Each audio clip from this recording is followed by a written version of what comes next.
An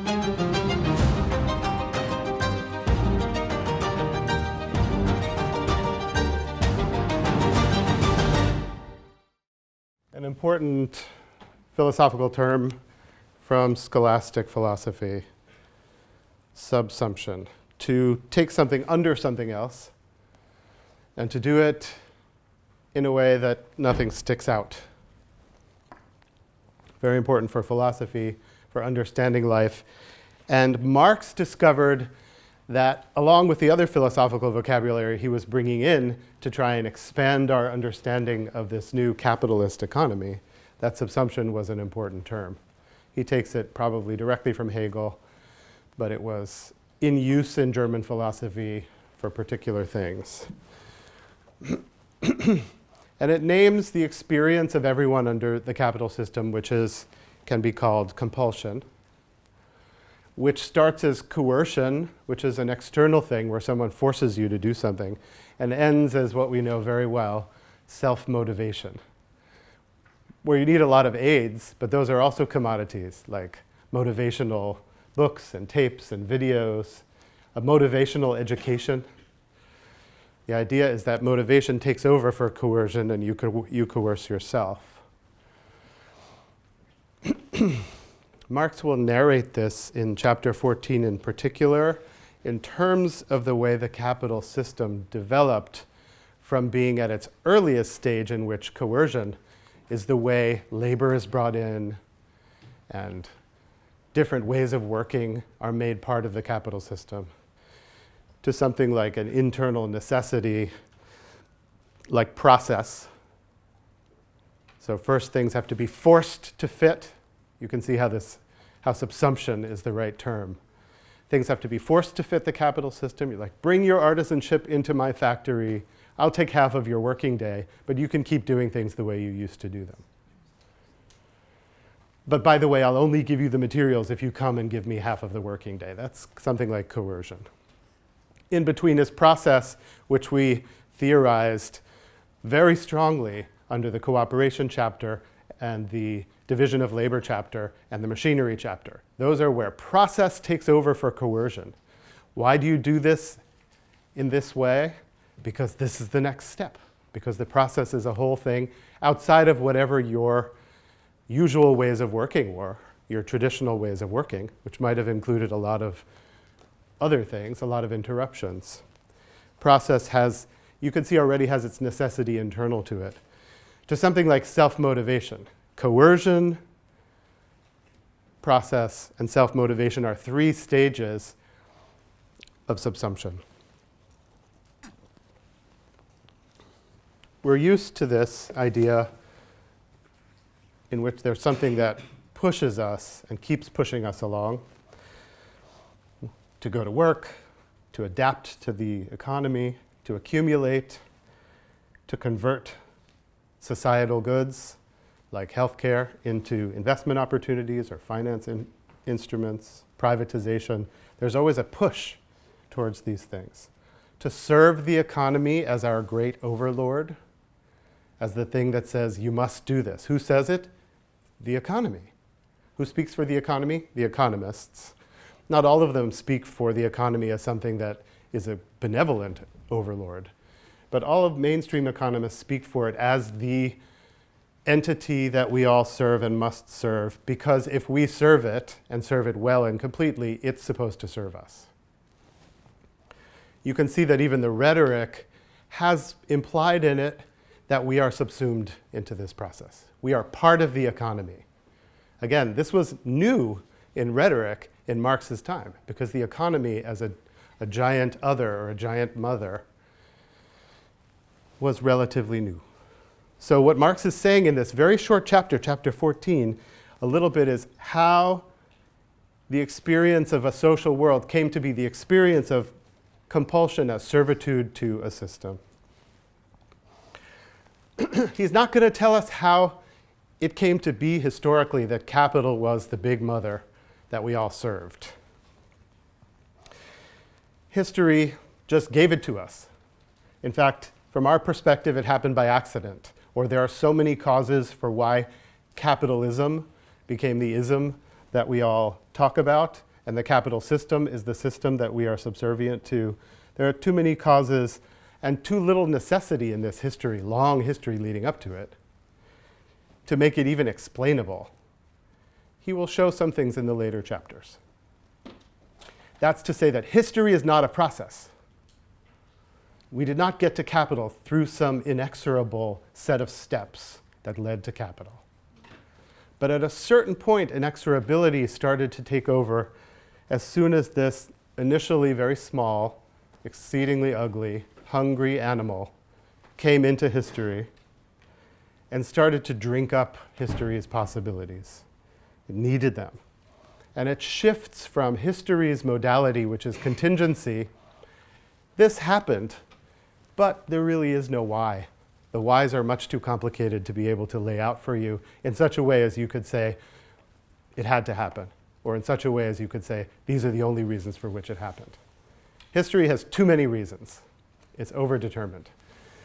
Capitalism, on the other hand, redistributes this contingency on the basis of one very small, very tight necessity, which Marx calls the capital relation, or is the continued pressure to accumulate, the need to valorize value,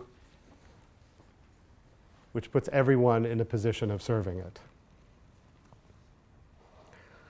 So you could say, against all odds, the capital system got started.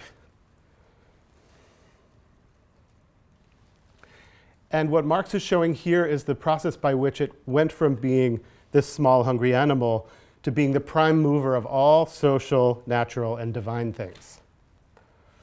Capital is really the first monogod. We had other monogods and other monotheisms, but the problem was there were many of them. Some of them tried to be the only monogod, but capital seems to be the one that succeeded. Another way to say is, how did capital become the monogod? Through the process of making labor a process. And making any other kind of labor which didn't have that kind of internal compulsion to not serve the system. Making labor into a process as opposed to an activity. And initially bringing that process under the control of the capitalist. But again, the control of the capitalist is going to be transformed into something else in which the whole thing becomes a process, including the capitalist's function. All right, so let's talk about this a little bit. We have moved on to chapter 14, which is an overview of what happened in the previous parts, parts 3 and parts 4. Chapter 14 called Absolute and Relative Surplus Value. It's interesting why he has to do this, because we just went through a long section on relative surplus value. What is relative surplus value? It's extracted from, like, you can get relative surplus value by manipulating the ratio of, like, the necessary labor time for a laborer to reproduce themselves and extra labor time that the capitalists would want to extract. Relative surplus value, exactly, is that surplus value that comes from moving B to B prime, or to adjusting the process so that you get more productivity out of the same amount of time, given a fixed amount of time and a fixed intensity of labor in that time. The only thing you can change is productivity, how many products come out of the same amount of labor. And the chief way to do this is through machinery. But there's other ways, like cooperative labor and other sorts of tactics, like, forbidding people to go to the bathroom, work diapers. I'm sure that exists somewhere. But you can imagine all the ways in which you could close down those gaps in time and increase productivity without increasing absolute surplus value, or the time of labor. I'm going to just read the opening of this so we can get into it. How are you feeling? Ready for Marx after the little break? Yeah? Okay, that's good. We first considered the labor process in abstract terms or apart from its historical forms as a process that takes place between human beings and nature. This is the simple definition of labor. He still calls it a process, but I don't think it was a process. I think it was a contingency. There was need in simple labor. People had to eat. but there was no need to do it in any particular way except for what was imposed on you by the materials, by the climate, by the size of population. He says, to look at chapter 5, if you want to know about simple labor. When this process is purely individual, one and the same worker performs all its functions, uniting them and operating as his own supervisor, as he appropriates natural objects to achieve his basic life aims. This is simple labor. It's an abstraction because it really never existed. It might exist in an animal, according to Marx, although I couldn't tell you if that's true or not. It certainly doesn't exist in Robinson Crusoe-like stories, which is just after society, a fantasy that you could go back and get rid of society while still keeping all of its trappings like slaves and crops and accounting and Bibles, right? But it's just a heuristic, simple labor to be able to understand what comes next. Later, he works under others. The various functions of the labor process are distributed among multiple workers. This you could call social labor. This is actually the kind of labor, still relatively simple, that is pre-capitalist or non-capitalist. I work by my own lights, by my own skill, by the history that I took to get there, and the training and the passing down of traditional implements and techniques. I own, by the way, both the manual and the mental side of this as a worker. But I'm doing it for myself and others in moderate exchange relations. In exchange relations that are still subordinated to use relations. Does that make sense? It's very important that Marx says here a little bit farther down the page, I'm looking at 465, it's the beginning of the chapter. So the labor process unites menial labor and mental labor. If you want to read a very good booklet by the Frankfurt School thinker Alfred Sohn-Rethel, who Adorno called so ein Rätsel, or such a riddle, but it's actually much less of a riddle than Adorno, a great book called Mental and Manual Labor. This is the key division of labor that allows capitalism to become itself. When the mental labor is separated from the manual labor, and the mental labor becomes the province of machines, capitalists, who organize it, and a whole other class called managers. So keep that in mind. These two things are eventually separated to the point where a hostile antagonism emerges. We're still living in that era in which information, capital, and productive capital are against one another, but the one is dominating the other. Supply chain is a perfect example of information capital dominating manual capital. Now we know what happens next. We develop a workforce which is only there to be put over against organization of the process. You have on one side the organization of the process. You have on the other side the people who carry it out, subordinated to machines, which are the process concretized in the most necessitarian. If you want to think about what happens to philosophical necessity under the capital system and why philosophical necessity is useful as a term for Marx, it's the machine. Because the machine, in its machinic nature, brooks no resistance. It will be producing the next widget whether you like it or not. The only thing you can do is turn it off, but of course the other kind of compulsion or coercion is active there. If you turn off the machine, you lose your job.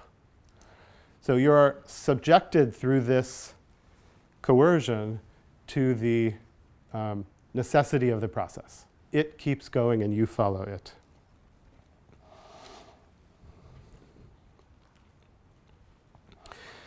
So we move through cooperative labor to labor around machines, which is a version of the cooperative in which the humans are then cooperating with machines and take on a minor role compared to the major role that the machine takes on. The machine, again, is the concretized process, and you are only charged as a laborer around a machine with not disturbing the process.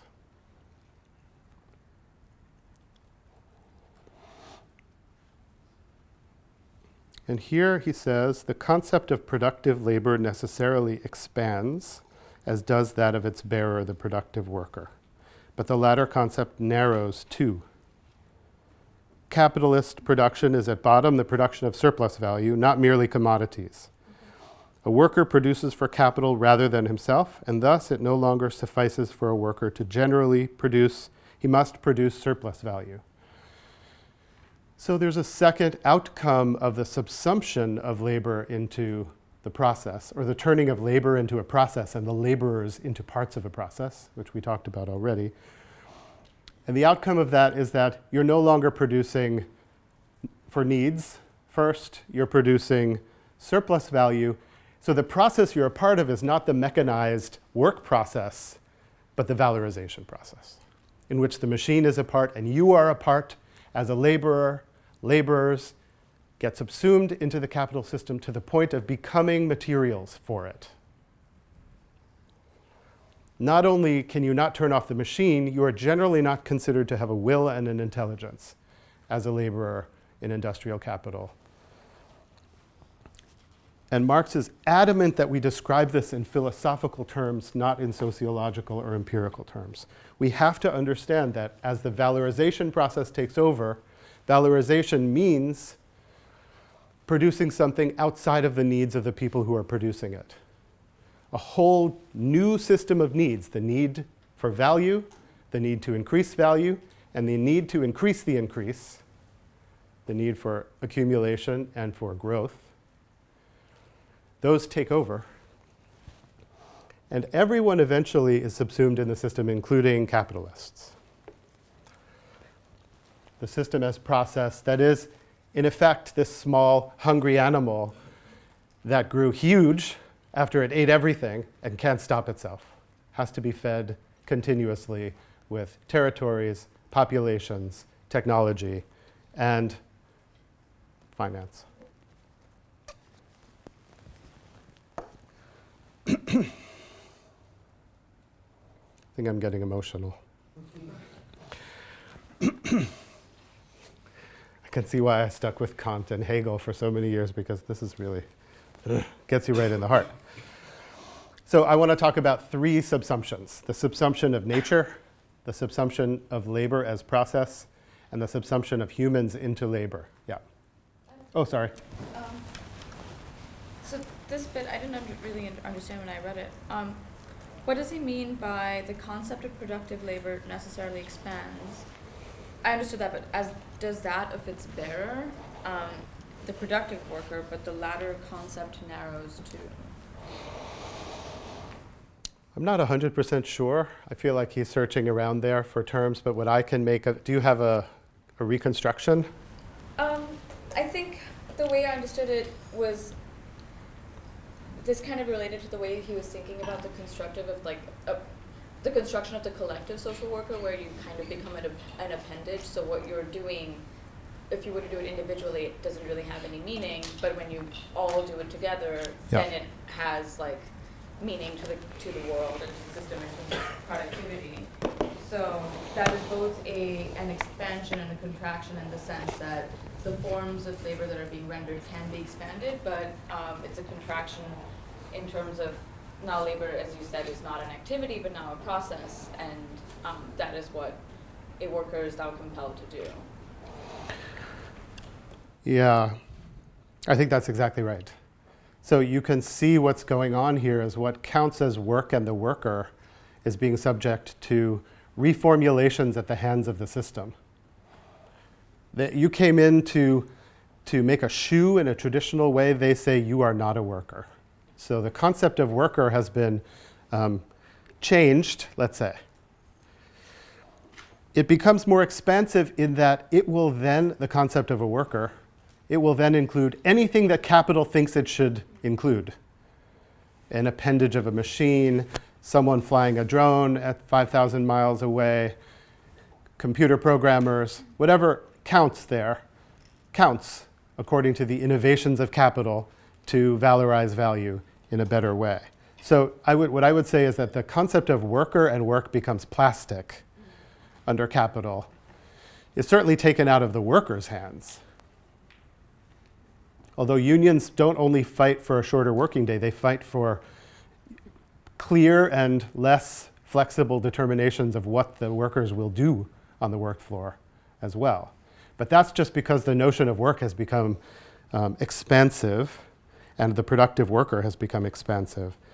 But it narrows too in the sense that it will always be under the pressure to reduce what the worker does to a certain extent without losing the worker completely, because they're the only ones who give value. You see, the inner conflict of the capitalist is we'd really like to get rid of these workers.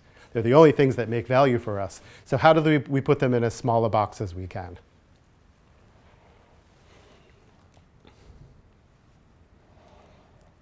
Other questions?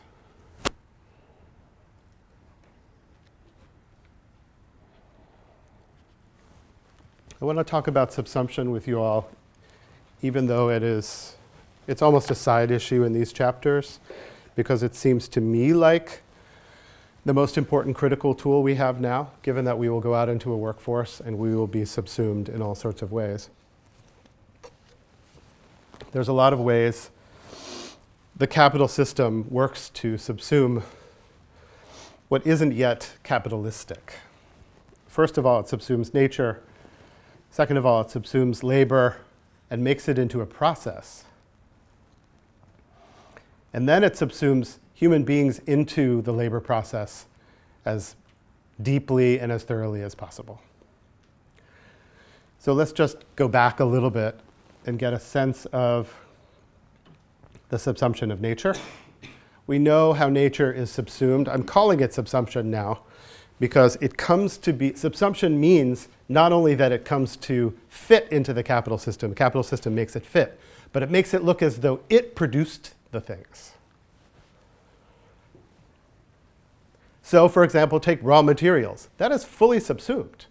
Talk to I don't know, what's something that goes around what's a raw material? Talk to one of those corn-eating bugs. You tell that bug that it's eating your raw material, and it will say, well, I just found this here. This is what I do. We have to allow the bugs to speak in a course on capital.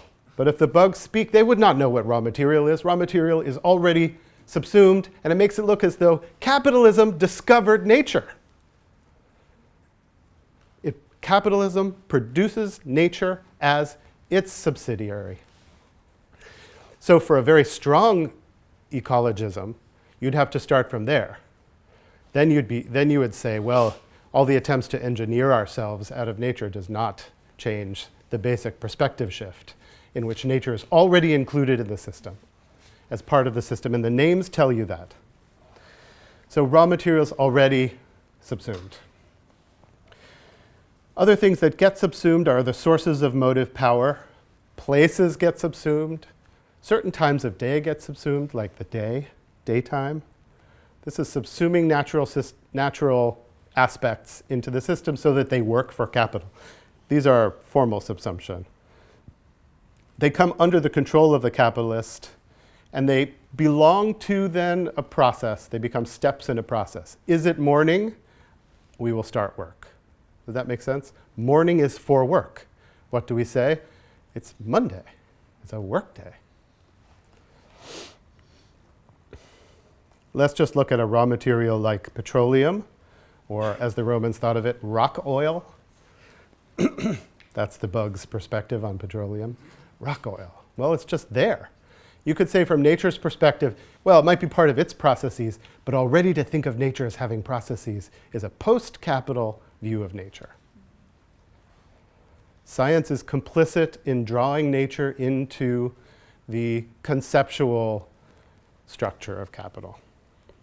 So you start with rock oil, and in terms of economics, it's part of a metabolic process, a social metabolic process. For example, thousands of years ago in the form of asphalt or bitumen, it was used actually everywhere in the globe to stick things together, in Eurasia and China and the Americas, wherever it happened to float to the surface as bits or in seeps, as it's called.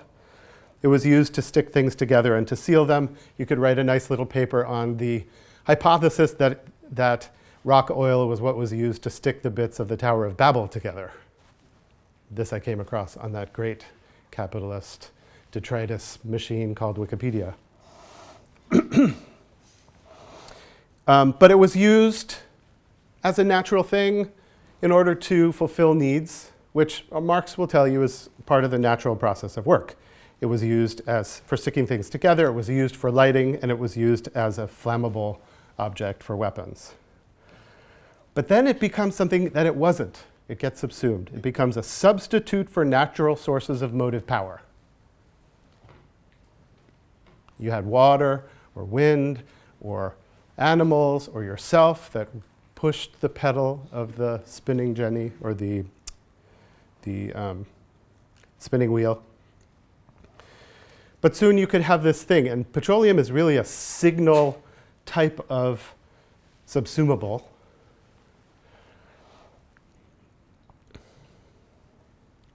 Because it changes things to such a degree that the force of labor can become subsumed into capital. So instead of a river turning a wheel or a foot turning a wheel, heat is extracted from the flammable oil. And this is the story really of the 19th century. It happens in the 19th century. And it has an odd loop. This is, by the way subsumption happens in capital. It always almost doesn't happen. Or technological reformation is almost always tautological, or always almost tautological. How so? Well, in order to get oil in enough quantities to become the replacement for the motive power in machines, to make the process work more autonomously, right? You needed a machine to get it out of the ground. You had to use the old technology, a steam machine, to get it out of the ground in the first drills in the mid-19th century, the first oil derricks. Otherwise, you couldn't get to it. There wasn't enough.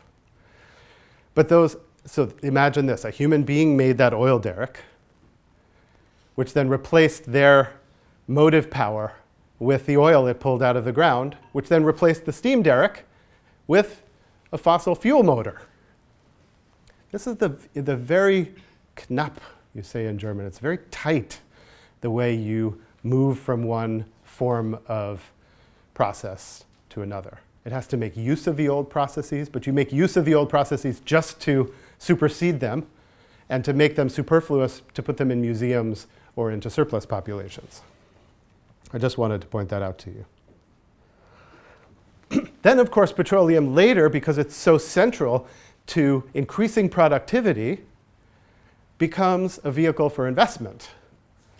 And the reason we can't get rid of petroleum now as a substitute for motive power is because it's also a vehicle for investment, not because it's the only substitute for motive power. This is the set of transformations of a natural object as it gets subsumed into capital, which is also changing. Does that make sense?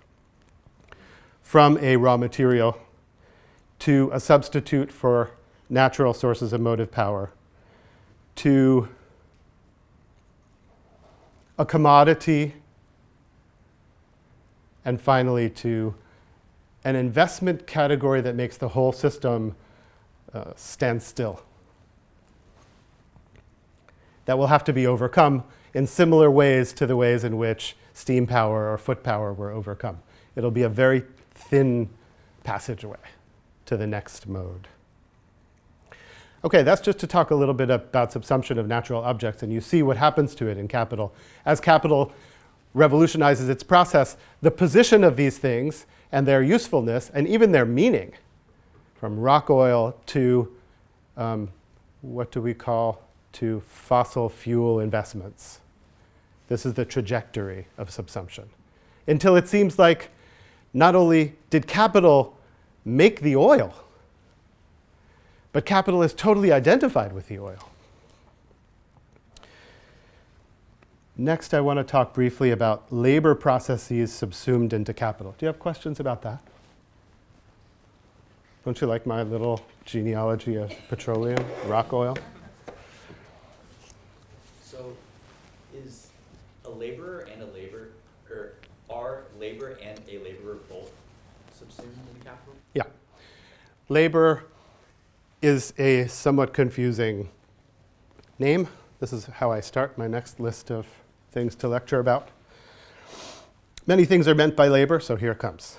Simple activity, the kind of people who do that activity, a group that develops its own standpoint and its own politics opposed to the owners, and what Marx mostly means in these chapters, a process that's key to production. So when he talks about labor here he's talking about the labor process, but he's constantly referring to the effects of the labor process and its changes on the laborer. So let's keep those separate. What he says here is there's a process by which labor becomes a process. Sorry to be nearly tautological, but it's more funny that way. There's a process by which labor becomes a process. It goes from formal subsumption to real subsumption. Or it goes from absolute surplus value to relative surplus value.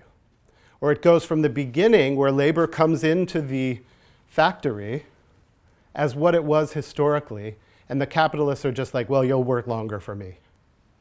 That's the first step. Labor is not yet a process. Labor is a place. On the factory is the name of the place of labor, but it becomes a process only when there are limits placed on absolute surplus value, and you have to get as much relative surplus value out as possible, and so productivity is important and you need process. The description of this process by which labor becomes a process, we're still stuck in this. You will see when you get out the protocols that you have to hold to. Efficiency protocols, productivity protocols. We are not out of this. You know, maybe even in the gig economy, it's maybe even worse because all there is process. There's not even place, there's no sociality.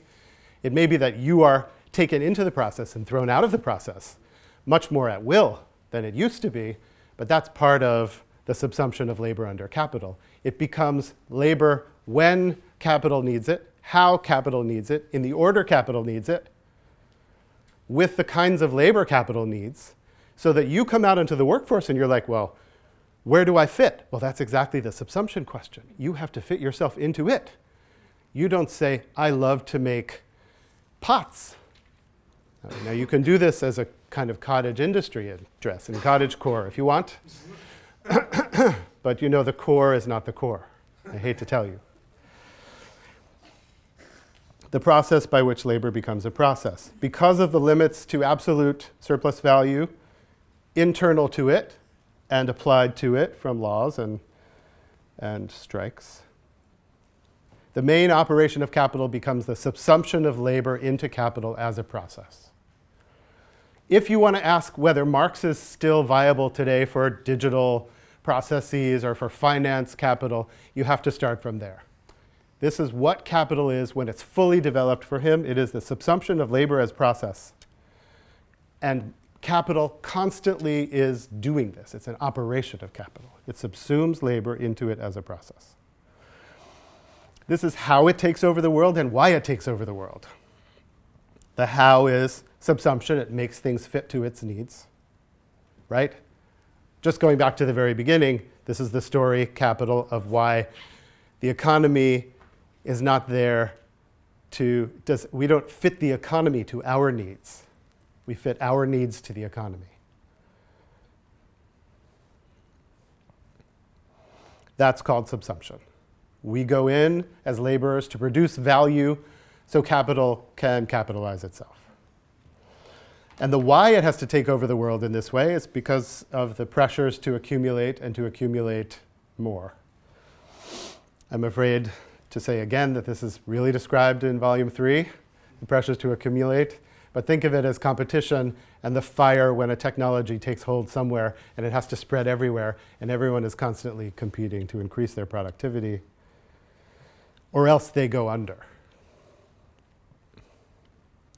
Okay, so labor becomes a process because of the limits to absolute surplus value. In other words, the name for the moving of B to B prime is process.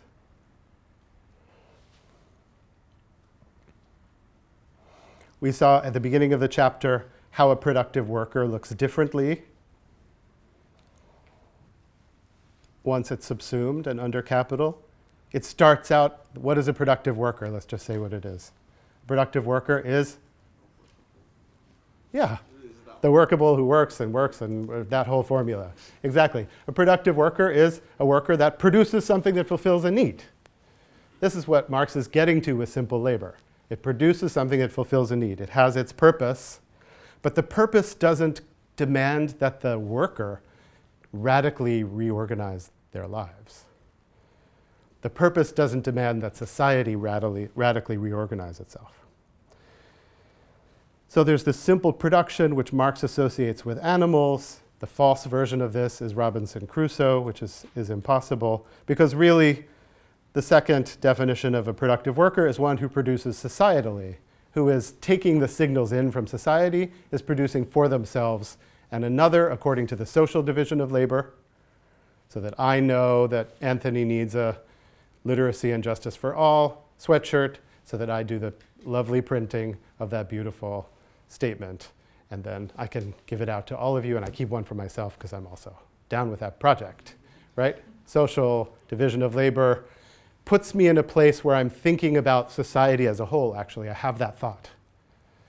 I have the thought of keeping my connections and of what everyone's needs are. It's a kind of Kantian, subjective universal. Every time I work, I imagine what the society is and what its needs are and will be for the foreseeable future. That's a kind of beautiful project right there. And you do it by making a sweatshirt. In making a sweatshirt, you're thinking also about the corn and the asphalt and the Tower of Babel that somebody wants to build. You're saying, well, I'm purposefully not picking up the asphalt or making the bricks for the tower because my job is to do this. They'll be wearing my shirts. Yeah. Yeah, are there certain types of labor that have still yet to be subsumed in that regard, where, like, you know, their end goal is still some kind of use value and not simply the production of surplus value? Like, teaching comes to mind, in Marx which, has like, a great sentence about teaching on the page that we just read. Yeah, we have to. What is the sentence? Can you read it out, Austin? What page is it for? 465. To use an example from outside the sphere of material production, a schoolmaster would be productive if, in addition to working on children's minds, he worked himself to the bone, making an entrepreneur wealthy. Yeah. Imagine that. Right. But you have to also...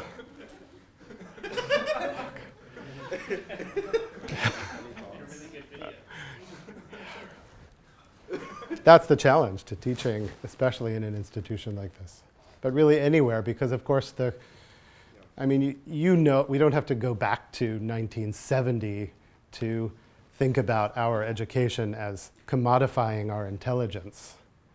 It's certainly doing that, our intellectual capacities, our skills, producing skills, having our intelligence formed to do certain tasks of subsumed labor. So there are certainly things, I mean, not everything is actually subsumed in capital, but capital works to actually subsume everything in capital and produces the frameworks for it and needs to keep bringing its inside into itself because of its needs to accumulate. That is, by the way, summere sub. Subsumption is the operation by which capital brings the outside into it, makes it work for its purposes, and makes it seem as though it created it.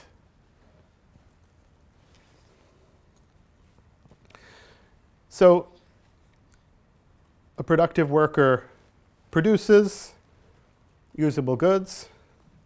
A productive worker produces societally. But then it begins to be modified even beyond those designations. We read in the cooperation chapter, the productive worker is now a part of a cooperative that it can't work without. This is a kind of subsumption, cooperative labor. Fits in a bigger society with bigger tasks, but it's much better for the goal of capital, which is to produce value, because it allows increased productivity, cooperative labor. Just to give that one example, it allows more people to work around one big project all at the same time. that is actually an increase in absolute surplus value. Do you remember the parameters of absolute surplus value? Shout them out. Length of the day. The intensity. The intensity of labor. Productive power, no, although we'll find out that that is underlying all of it. Physical capacities of the worker, okay, that's there, yep, so that would make at least 4, but now I just forgot the one I had in mind. What did we say? Social constraints like child labor. Oh no, this is where middle age has eaten my memory. Like, My intellectual labor has not been subsumed enough into the task. Well, it'll come back to me. I did write it down somewhere, but I just leapt ahead to it. Length of time, intensity of labor, oh, and number of workers, thank you.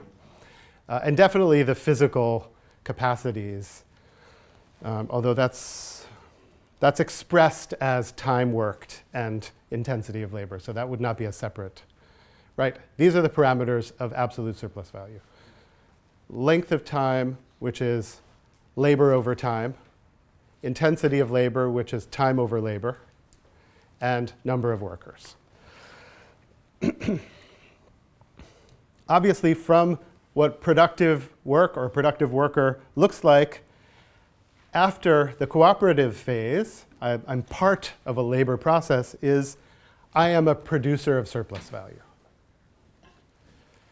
Which means that what labor looks like is totally fungible. I won't know maybe from day to day what my labor will look like if there's a change in efficiency protocols or the way we can produce things, or the machine is speeded up, or the machine is changed, or we've had to drop our X widget and pick up Y widget because the market dictated that to us.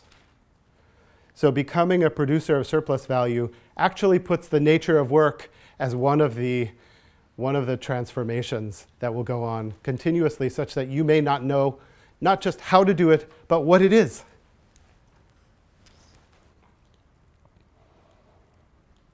Labor is a component in the production of surplus value. The machine is the production of surplus value. The capitalist decides how much and by what process. So you can see that in these chapters, we are dealing with the total conversion of the purpose of labor. From the production of use value, which we saw in capital analytically, gets subordinated to the production of exchange value. But this is only necessary if labor is not for fulfilling needs primarily, but for the production of surplus value. Insofar as it's for the production of surplus value, it's no longer people with minds and wills and skills and histories doing things that they know relate to the rest of society. It is just a process of which they are a part and of which they fit better or worse, to which they fit better or worse. I'm not saying that I'm subsumed completely in English grammar. Before we go, let me say a couple of things on subsumption. Again, it's a place where Marx uses philosophical vocabulary to expand and critique and correct the political economists. The political economists, Ricardo included, although he saw a lot and is a great philosopher of the economy, if you want to put it that way, they don't just apologize for the system when they describe it as natural. They can't see what it does to the nature of labor. Because they can't see subsumption, because they don't have a name for it, because Ricardo didn't read Hegel. Basically, he's a schoolboy who said, Hegel, you forgot to read Ricardo, and Ricardo, you forgot to read Hegel, and I'm going to get beyond both of you with a better use of your vocabulary. Because Ricardo didn't read Hegel or didn't read Marx, he tends to justify these practices of exploitation and can't explain the increasing misfortune of workers even if productivity is going up. The way to explain this is through subsumption. As a basic activity of the capital system, there are two kinds, formal and real. Formal only partly fulfills the needs of the system because it isn't very efficient. Real subsumption does it but it's a process of getting ever more real. A couple of things. Let me just give you we'll skip to the simplest case. Let's talk about subsumption in terms of a much older economic theorist that sometimes Marx goes to and says, hey, this one knew better than Hegel or Ricardo, and that was this guy Aristotle, who, along with his teacher Plato, loved to think of tables. Table is like there's a great book by Jacques Rancière called The Philosopher and His Poor, which talks about the use of hand workers and the poor in philosophy to exemplify exactly what they're unable to talk about on its own terms. He's a Marxist, of course. I just want to point out to you a distinction that Aristotle made between hule and morphe, between matter and form. Hule, interestingly, is a word that means matter in philosophy, but in regular parlance it just means wood. So we're talking about subsumption as the process by which wood becomes a table or comes to fit into a table with no pieces sticking out. The form of the table is what makes wood satisfy its function, which is to hold things up off the floor.